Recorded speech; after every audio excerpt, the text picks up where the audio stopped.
আসসালামু আলাইকুম। আজকে আমরা আমাদের মেডিকেল অ্যাডমিশনের ফার্স্ট ক্লাস দিয়ে শুরু করলাম। প্রথমত এটা মেডিকেল অ্যাডমিশনেরই জন্য স্পেশাল, কারণ এক্সট্রা রাইটারগুলো আমরা এইচএসসিতে তেমন পড়াই না, কারণ তেমন আসে না। তবে এই ক্লাসগুলো যদি কেউ এইচএসসিরও করতে চায় অবশ্যই করতে পারে। আমি ক্লাস শেষে অবশ্যই এটার নোট দিয়ে দিব।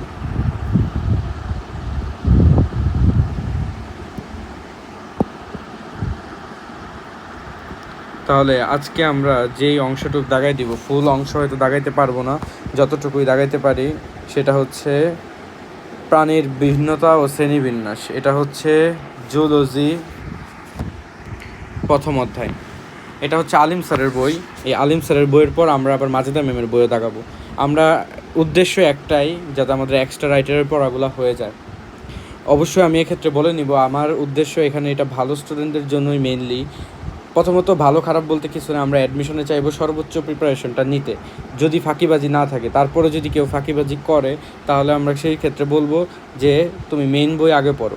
এই এক্সট্রা রাইটার যার ভালো করার ইচ্ছা আছে বা যে হচ্ছে আগে মেইন বই ভালো করে পড়া আছে, দেন আমরা পড়বো। আমি এখানে জাস্ট ইম্পর্টেন্ট যেটা অন্য বইয়ে নাই সেগুলো বেশি জোর দিব। তাহলে প্রথমতই আমাকে এখানে পড়তে হবে যে, আমি একটু উইক পয়েন্টারটা নিয়ে নিই।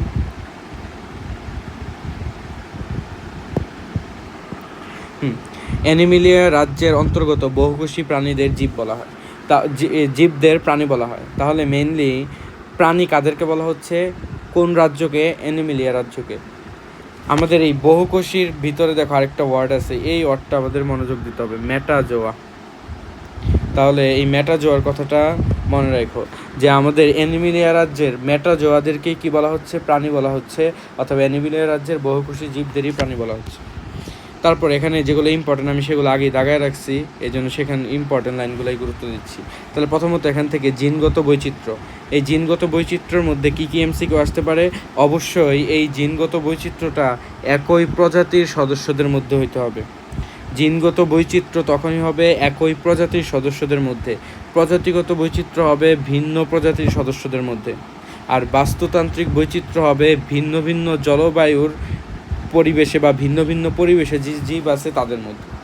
তাহলে আবার বলতেছি, জিনগত বৈচিত্র্য একই প্রজাতি, প্রজাতিগত বৈচিত্র্য ভিন্ন প্রজাতি, আর বাস্তুতান্ত্রিক বৈচিত্র্য ভিন্ন ভিন্ন জলবায়ুর মধ্যে বা ভিন্ন ভিন্ন পরিবেশে থাকা জীবদের মধ্যে যে বৈচিত্র্য।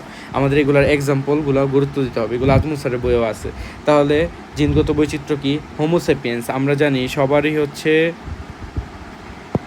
হোমোসেপিয়েন্স, যে বিশ্বের সকল মানুষ হচ্ছে হোমোসেপিয়েন্স প্রজাতিভুক্ত।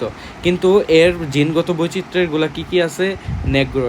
Negroid, Mongoloid, কাউকোসয়েড।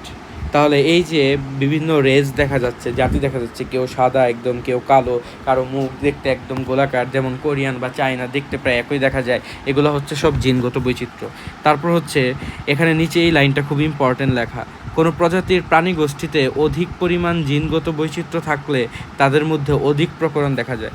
এর মানে আমরা এখান থেকে বুঝলাম, যেই প্রজাতির জিনগত বৈচিত্র্য যত বেশি, তারা পরিবেশে টিকে থাকবে বেশি, তাদের অভিযোজন ক্ষমতা তত বেশি। আর তাদের হচ্ছে জিনগত বৈচিত্র্য কম। আর যাদের হচ্ছে কম জিনগত বৈচিত্র্য, তাদের হচ্ছে সবসময় কি তার উল্টা, তারা প্রাণীর পৃথিবীতে কম টিকে থাকবে।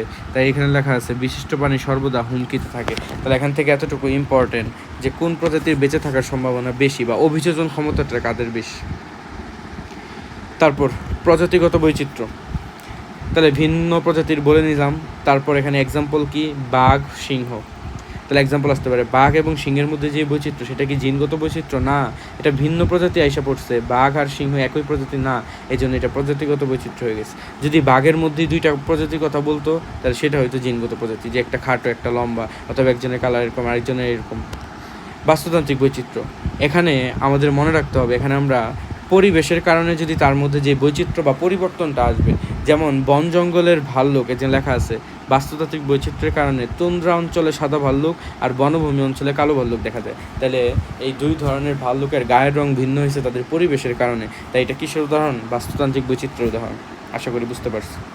তারপর এই টপিকটা হচ্ছে আমাদের এই বইয়ে, মানে অন্য রাইটারের বইয়ে নাই, আজমল স্যারের বই অন্তত নাই, এই জন্য এটা খুবই ইম্পর্টেন্ট দিতে হবে। তাহলে দেখো প্রাণীর প্রজাতি বৈচিত্র্যের পরিমাপ, তাহলে প্রাণীর প্রজাতি বৈচিত্র্যের পরিমাপ, প্রজাতির বৈচিত্র্য পরিমাপ করার সর্বাধিক ব্যবহৃত সূচক হচ্ছে সিম্পসন ডাইভার্সিটি ইন্ডেক্স। তো এগুলো খুবই ইম্পর্টেন্ট ইনফো, যে প্রজাতির বৈচিত্র্য পরিমাপ করার জন্য সর্বাধিক ব্যবহৃত সূচক হচ্ছে সিম্পসন ডাইভার্সিটি ইন্ডেক্স। এখন এই ডি এর মান বা এই ডাইভার্সিটি ইন্ডেক্সের মান কত থেকে কত, 0 থেকে মাত্র 1। আবার এটাও ইম্পর্টেন্ট, কোনো স্থানে ডি এর মান যত বেশি প্রাণীর বৈচিত্র্য তত বেশি। আর এখান থেকে আমাদের এগুলো যা যা দেখা দিচ্ছে একটাও বাদ দেওয়ার সুযোগ নেই। নরম্যান মায়ার পৃথিবীর জীববৈচিত্র্য সমৃদ্ধ অঞ্চলসমূহকে হটস্পট বলে। তাহলে এখানে আসতে পারে হটস্পট কোনটাকে বলা হচ্ছে, জীববৈচিত্র্য সমৃদ্ধ অঞ্চলকে। কে সর্বপ্রথম নামকরণ করছে, নরম্যান মায়ার। পৃথিবীতে কয়টা হটস্পট রয়েছে, 25টা। আর বাংলাদেশের কোনটা হটস্পটের অন্তর্গত, ইন্দো বার্মা। একটা লাইনও বাদ দেওয়া যাবে না, খুবই ইম্পর্টেন্ট। যেহেতু এটা নিউ রাইটার, আমি এখানে পুরো ব্যাখ্যা দিলে আমার কুলাবে না, এই জন্য আমি জাস্ট যেগুলো নিউ তথ্য সেটাই বেশি গুরুত্ব দিব, বাকিগুলো জাস্ট দেখাই দিব, তুমি জাস্ট এগুলো মুখস্থ করে নিবে। আর এগুলো কিন্তু ব্যাখ্যা করা হয়েছে অবশ্যই ক্লাসে। তারপর প্রাণী শ্রেণীবিন্যাসের ভিত্তি ও নীতি, এখান থেকে জাস্ট আমরা পড়বো বিজ্ঞানী ক্যারোলাস লিনিয়াসকে আধুনিক শ্রেণীবিন্যাস জনক বলা হয়। শ্রেণীবিন্যাসের জনক ক্যারোলাস লিনিয়াস। তারপর প্রাণীর শ্রেণীবিন্যাসের ভিত্তি, এই ভিত্তির মধ্যে আজমল স্যারের বইয়ে 11টা নাম দেওয়া আছে, বা হয়তো 10টা নাম দেওয়া আছে। এই মেরুদণ্ড কথাটা নাই, তাই এখান থেকে আমরা এই মেরুদণ্ড কথাটা মনে রাখবো, যে মেরুদণ্ড কিন্তু প্রাণী শ্রেণীবিন্যাসের ভিত্তির মধ্যে আছে। তারপর সংগঠন মাত্রা, এগুলো সব আগের পর আমরা এক্সাম্পলগুলো জাস্ট মনে রাখবো। পরিফেরা হচ্ছে কোষীয় সংগঠন, নিডারিয়া হচ্ছে কোষকলা, তারপর হচ্ছে কলা অঙ্গ হচ্ছে মাত্রা প্রাণী, প্লাটিহেলমিনথিস কলা অঙ্গ সংগঠন মাত্রা প্রাণী। এখানে আমরা একটু মনে রাখবো, এই ক্ষেত্রে চক্ষুবিন্দু, প্রবিসিস, জননাঙ্গ ইত্যাদি কলা অঙ্গ মাত্রা গঠন দেখা যায়। এগুলো কিন্তু আগের দুইটাতে ছিল না। আর অঙ্গতন্ত্র নেমাটোডা থেকে কর্ডেটা পর্যন্ত, এগুলো আগের পরে।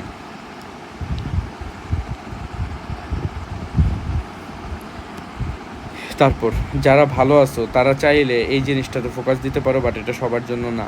এটা হচ্ছে এই যে দ্বিপার্শ্বীয় প্রতিসাম্য, এগুলো প্রতিসাম্যের নাম আমরা জানি, কিন্তু এদের ইংলিশ নামগুলো বাইল্যাটেরাল সিমেট্রি। তাহলে বাইল্যাটেরাল বললে দ্বিপার্শ্বীয়, রেডিয়াল বললে ওরিও, এগুলো যেন একটু মনে থাকে, তবে এগুলো তেমন ইম্পর্টেন্ট না।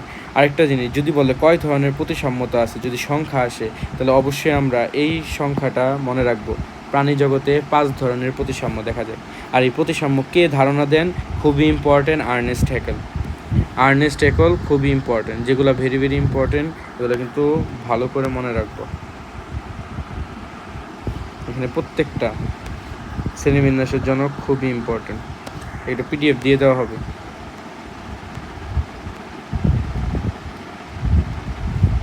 এরপর তাহলে এই প্রতিসাম্যতা থেকে আমরা মনে রাখবো যে ওরিও প্রতিসাম্যতার মধ্যে কিছু এক্সট্রা ইনফো আছে। আমরা জানি ওরিও প্রতিসাম্য মানে নিডারিয়া। এখন নিডারিয়ার মধ্যে তো জেলিফিশও আছে। তাহলে যদি বলে ওরিও প্রতিসাম্যতার মধ্যে ব্যতিক্রম কোনটা, অ্যান্সার হবে জেলিফিশ। কি ব্যতিক্রম, জেলিফিশের ওরিও প্রতিসাম্যতার মধ্যে কিছুটা পরিবর্তন লক্ষ্য করা যায়। পরিবর্তনটা কি, এদের দেহ 4টি নালী সুষমভাবে বিন্যস্ত থাকে, এই জন্য এদেরকে চতুরীয় প্রতিসাম্যতা বলে। এটা তথ্যটা আজমল স্যারের বইয়ে নাই। তাহলে জেলিফিশের প্রতিসাম্যতাকে আমরা বলবো চতুরীয় প্রতিসাম্যতা। কেন, কারণ দেহ হচ্ছে 4টা নালী দ্বারা সুষমভাবে বিন্যস্ত থাকে।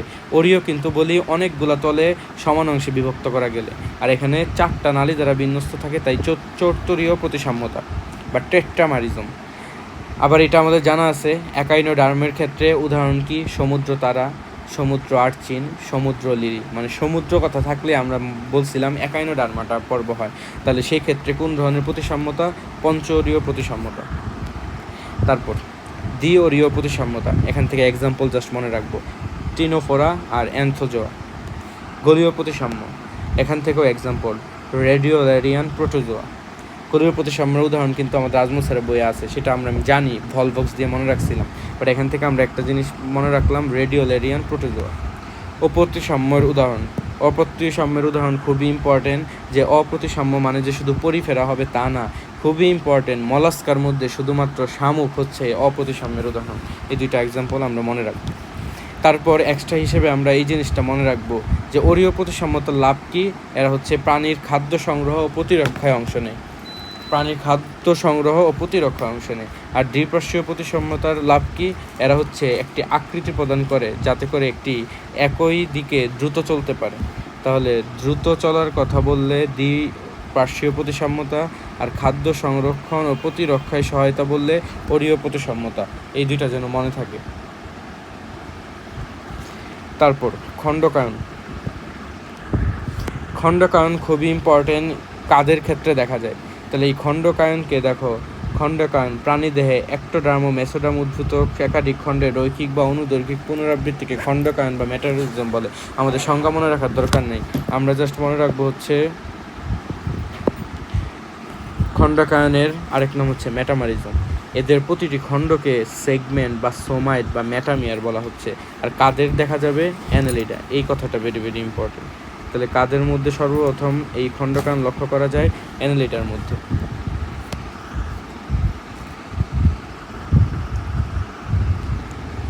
এখন এখানে দেখো, অ্যানেলিডা পর্বের প্রাণীদের প্রকৃত খণ্ডায়িত প্রাণী হিসেবে বিবেচনা করা হয়, কিন্তু ফিতাকৃমি জাতীয় প্রাণীদেহে অপ্রকৃত মেটামরিজম। তাহলে এখান থেকে আমরা পাইলাম মেটামরিজম দুই ধরনের, একটা হচ্ছে প্রকৃত আর একটা হচ্ছে অপ্রকৃত। প্রকৃত মেটামরিজমের উদাহরণ কি? ফিতাকৃমি। আর অপ্রকৃত মেটামরিজমের উদাহরণ ফিতাকৃমি, আর প্রকৃত হচ্ছে অ্যানেলিডা।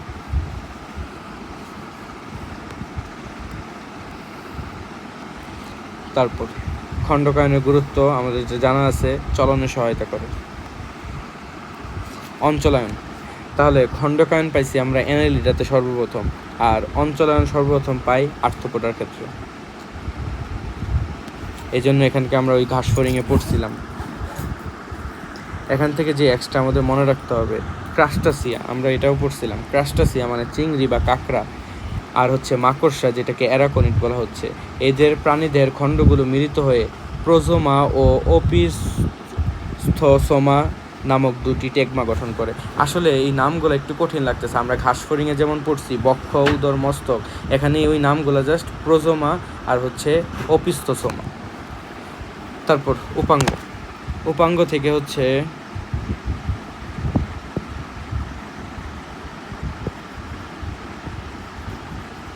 উপাঙ্গ থেকে হচ্ছে আমরা মনে রাখবো জাস্ট কোন জায়গায় কি উপাঙ্গ থাকে। সিলিয়া, ফ্লাজেলা, অ্যান্টেনা স্টাইল আর্থ্রোপোডাতে, পা অপরিয়া, প্রোটোজোয়া ও মলাস্কাতে, পাখনা মাছে, ডানা পতঙ্গ পাখিতে, বাহু হচ্ছে মেরুদণ্ড প্রাণীদের। এগুলো আমরা মুখস্থ রাখতে হবে। তারপর প্রান্তিকতা, আমাদের এখান থেকে এক্সট্রা পড়ার কিছু নাই। দেহ, অক্ষ, তল, অনুদৈর্ঘ্য, অনুপ্রস্থ, এক্সট্রা পড়ার কিছু নাই। জাস্ট এগুলো আমরা মনে রাখতে লাগবে না। ফেসাজাইটাল, ফ্রন্টাল, এগুলো মেডিকেলের টার্ম। সিলম থেকেও জাস্ট এখানে আমরা এক্সাম্পলগুলো আমরা আজমল স্যারের বই পড়ছি, এখানে তাও একটু দাগাই দিই জাস্ট সবগুলো এক্সাম্পল। অপ্রকৃত কি? সিউডোসিলোমেট, ইংলিশ নামগুলো মনে রাখবো, প্লাটিহেলমিনথিস, নিমার্টিয়া, অ্যাসিলোমেট বা সিলম বিহীন, এ মানে নাই বলছিলাম আমরা। এগুলো আজমল স্যারের বইয়ে ভালো করে দেওয়া আছে, নোটেও আছে। কিন্তু আমাদের দেখো এক্সট্রা যেটা পড়তে হবে ইম্পর্টেন্ট, সাইজোসিলাস সিলম, অ্যান্টেরোসিলাস সিলম, এটা আজমল স্যারের বইয়ে নাই। সাইজোসিলাসের মধ্যে মনে রাখতে হবে এক্সাম্পল অ্যানেলিডা, আর্থ্রোপোডা, মলাস্কা। আর অ্যান্টেরোসিলাস হচ্ছে কর্ডাটা আর একাইনোডার্মাটা, জাস্ট এক্সাম্পল মনে রাখবো। সিলমের গুরুত্ব, এটা আজমল স্যারের বইয়ে আছে, হাইড্রোস্ট্যাটিক কঙ্কাল। ক্লিভেজ থেকে জাস্ট হচ্ছে এক্সাম্পল অরিও ক্লিভেজ, আর্থ্রোপোডা। দ্বিপার্শ্বীয় ক্লিভেজ হচ্ছে কর্ডাটা। সর্পিল ক্লিভেজ হচ্ছে অ্যানেলিডা, মলাস্কা। নিচের এই পড়াটা এক্সট্রা মনে রাখতে হবে। প্রোটোস্টম প্রাণীদের ক্লিভেজ সর্পিল, যেটা হচ্ছে অ্যানেলিডা, আর্থ্রোপোডা, মলাস্কা, যাদের প্রোটোস্টম পর্ব বলা হচ্ছে। আর ডিউটেরোস্টম প্রাণীদের ক্লিভেজ অরিও। এই তাহলে ডিউটেরোস্টম কোন পর্ব? একাইনোডার্মাটা আর কর্ডাটা। এগুলো এক্সট্রা ইনফো আমাদের মনে রাখতে হবে। ভ্রূণীয় স্তর, দ্বিস্তরী, ত্রিস্তরী, এখান থেকে আমরা জাস্ট ডিরেক্ট পার্থক্যগুলা, দ্বিস্তরী ত্রিস্তরী পার্থক্য আজমল স্যারের বইও আছে, তাও আমি এখানে ইম্পর্টেন্টগুলো একটু দাগাই দিই। 5 নাম্বারটা মনে রাখবো। তারপরে যে রেডিয়েটা, বাইল্যাটারিয়া, ওই যে অরিও আর দ্বিপার্শ্বীয়, এগুলো আমরা মনে রাখবো এক্সাম্পল। এই পার্থক্যগুলো ইম্পর্টেন্ট, এগুলো কিন্তু পড়া থাকবে। তারপর প্রোটোস্টমি, ডিউটেরোস্টমি, এটা ওই দুটো পড়তে হবে, ওই যে পর্বগুলো দিয়ে মনে রাখবো। লার্ভা দশা, তারপর ভ্রূণে, সিলম, এগুলো বাদ দেওয়া যাবে না। ক্লিভেজ, কর্ডেট, নন কর্ডেট, এগুলো যেগুলো দাগাই দিচ্ছে এগুলো মুখস্থ রাখতে হবে, এগুলো কিন্তু বলা হয়েছে। ত্বক হতে চোখ সৃষ্টি হয়, যে নন কর্ডেটের ত্বক হতে চোখ সৃষ্টি হয়। অমেরুদণ্ডী, মেরুদণ্ডী, খুবই ইম্পর্টেন্ট, খুবই ইম্পর্টেন্ট। এগুলো এমসিকিউ জাতীয় মনে রাখতে হবে। আজকের ক্লাস এতটুকুই। আসসালামু আলাইকুম।